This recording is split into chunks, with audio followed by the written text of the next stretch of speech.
perjanjian lama dan pengajaran Yesus bahwa Dia adalah kebangkitan dan hidup. Bagi Maria, diperlukan perjumpaan pribadi dengan Yesus yang sudah bangkit itu, supaya Maria sungguh percaya akan kebangkitannya.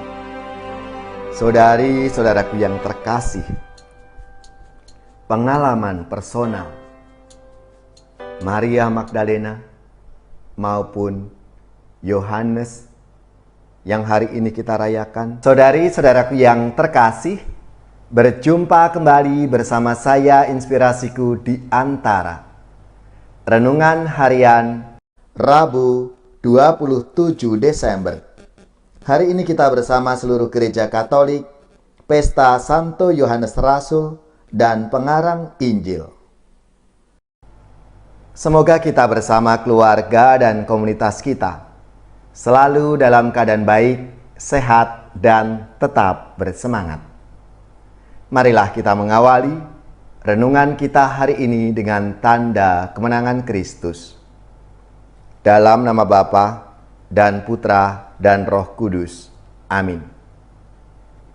Allah Bapa sumber kebijaksanaan, Engkau mewahyukan kepada kami rahasia sabda-Mu melalui Santo Yohanes Rasul-Mu.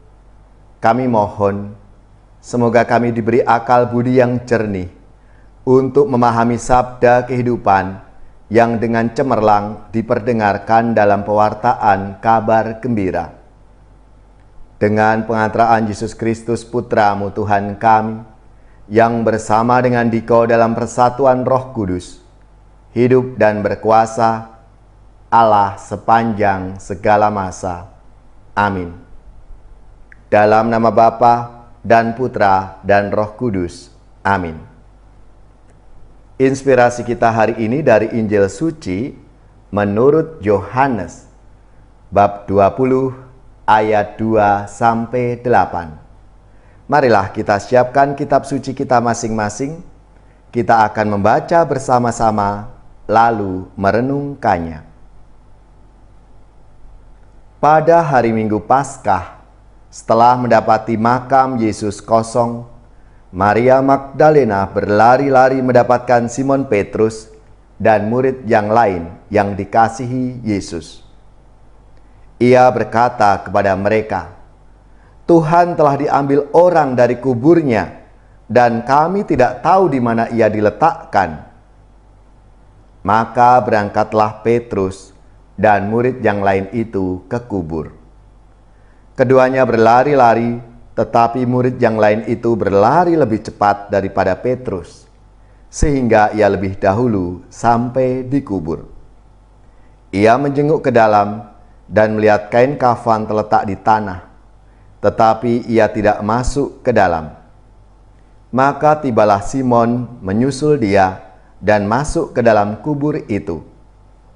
Ia melihat kain kafan terletak di tanah, sedang kain peluh yang tadinya ada di kepala Yesus tidak terletak dekat kain kafan itu, tetapi agak di samping di tempat yang lain dan sudah tergulung. Maka masuklah juga murid yang lain yang lebih dahulu sampai di kubur itu. Ia melihatnya dan percaya. Demikianlah sabda Tuhan. Terpujilah Kristus. Saudari-saudaraku yang terkasih, hari ini kita bersama seluruh gereja Katolik merayakan pesta Santo Yohanes Rasul dan penulis Injil. Selamat dan profisiat untuk saudara-saudara, gereja, paroki-paroki, dan lembaga-lembaga yang pesta nama Santo Yohanes Rasul. Semoga semangat dan teladan hidupnya memberi inspirasi dalam hidup dan karya pelayanan kita semua. Yohanes adalah putra Zebedeus dan Salome. Ayahnya Zebedeus adalah seorang nelayan, sementara ibunya Salome menjadi salah satu pengikut dalam pelayanan Yesus. Yohanes dilukiskan dalam Injil sebagai seorang pemuda yang pemberani, yang dikasihi oleh Yesus. Dalam bahasa Yunani, Yohanes disebut epistetios, artinya dia yang menyandarkan kepalanya di dada Yesus. Dia hadir ketika Yesus menampakkan kemuliaannya bersama Musa dan Elia. Ia juga hadir saat-saat penderitaan Yesus di Taman Getsemani dan saat penyalipannya. Di kayu salib, Yesus menyerahkan Maria sebagai ibu kepada kita lewat Yohanes yang bersabda, "Inilah ibumu." Bagi Rasul Paulus, Yohanes adalah salah satu pilar gereja Yerusalem. Karena menurut tradisi, ia tinggal bersama Bunda Maria di Efesus. Di Efesus itulah terdapat makam Yohanes. Sebelumnya ia pernah ditangkap dan disiksa, lalu dimasukkan ke dalam minyak mendidih di Roma pada tahun 92. Namun ia tetap hidup tanpa cedera. Di Via Latina, Roma, di mana peristiwa ini terjadi, didirikan basilika untuk menghormati Santo Yohanes. Yohanes kemudian diasingkan di Patmos, lalu meninggal pada akhir abad pertama dengan usia lebih dari 100 tahun, yang pestanya dirayakan oleh gereja sejak abad kelima. Itulah sejarah latar belakang Yohanes yang hari ini kita peringati bersama. Ia adalah murid yang langsung percaya bahwa Yesus bangkit ketika melihat kubur kosong. Dan ini beda dengan Maria Magdalena yang memberitahukan kepada para murid bahwa kubur kosong karena Yesus diambil orang. Sebagai murid yang terkasih, Yohanes percaya bahwa Yesus sudah bangkit sebagaimana dinubuatkan dalam Perjanjian Lama, maupun yang dikatakan oleh Tuhan Yesus sendiri kepada para muridnya. Meski Maria Magdalena ini merupakan saksi pertama melihat kubur yang terbuka, ia malah berlari memberitahukan kepada para murid bahwa Yesus telah dicuri orang. Dan tentunya apa yang dialami oleh Maria Magdalena ini respon umum yang bisa diterima secara logika. Maria belum percaya, bahkan mustahil kalau Yesus itu telah bangkit dari kubur, apalagi hanya melihat kubur yang telah terbuka itu. Bagi murid yang dikasihi oleh Yesus, kubur kosong membuktikan kebenaran nubuat Perjanjian Lama dan pengajaran Yesus bahwa Dia adalah kebangkitan dan hidup. Bagi Maria, diperlukan perjumpaan pribadi dengan Yesus yang sudah bangkit itu, supaya Maria sungguh percaya akan kebangkitannya.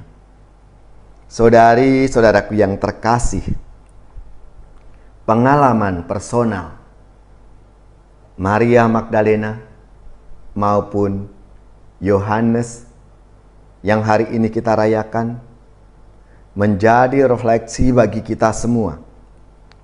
Apakah kita memerlukan bukti untuk percaya kepada Yesus yang sudah bangkit itu? Ataukah sebagai orang beriman, model rohani manakah yang kita imani, yang kita miliki? Seperti Maria Magdalena yang membutuhkan bukti, ataukah seperti Rasul Yohanes yang percaya ketika melihat kubur Yesus kosong itu? Marilah saudari-saudaraku yang terkasih, kita diajak untuk melihat pengalaman Yesus yang bangkit, Yesus yang menyertai kita dalam pengalaman hidup kita sehari-hari. Tuhan, kuatkanlah kami untuk sungguh-sungguh percaya bahwa Engkau adalah Tuhan yang hidup dan yang sudah mengalahkan maut. Kuatkan iman kami agar kami dapat percaya dan bersaksi dengan berani akan kabar sukacitamu. Siapa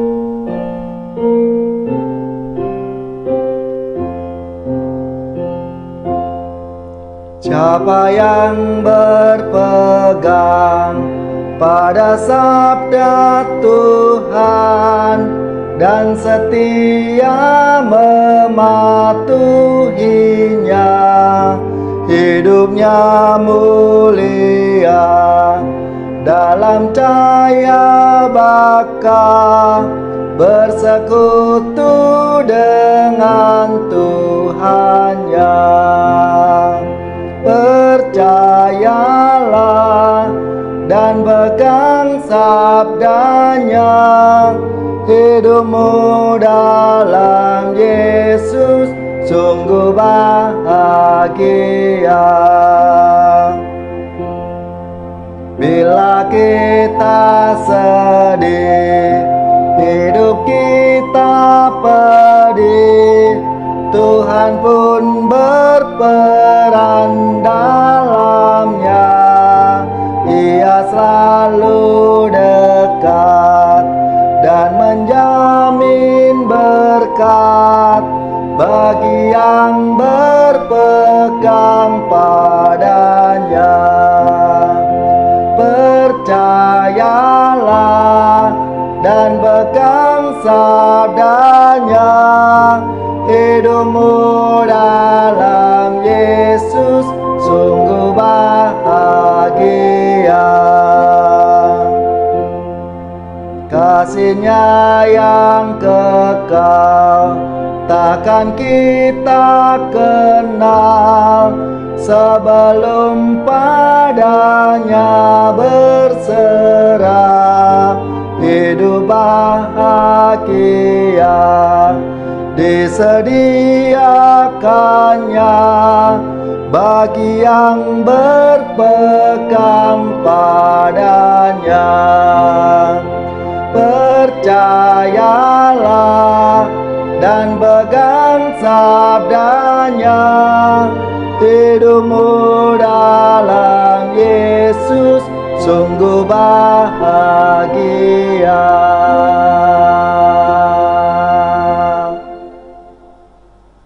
Saudari-saudaraku yang terkasih, marilah kita mengakhiri renungan kita hari ini dengan mohon berkat Tuhan, dan kita akan menerima tugas perutusan.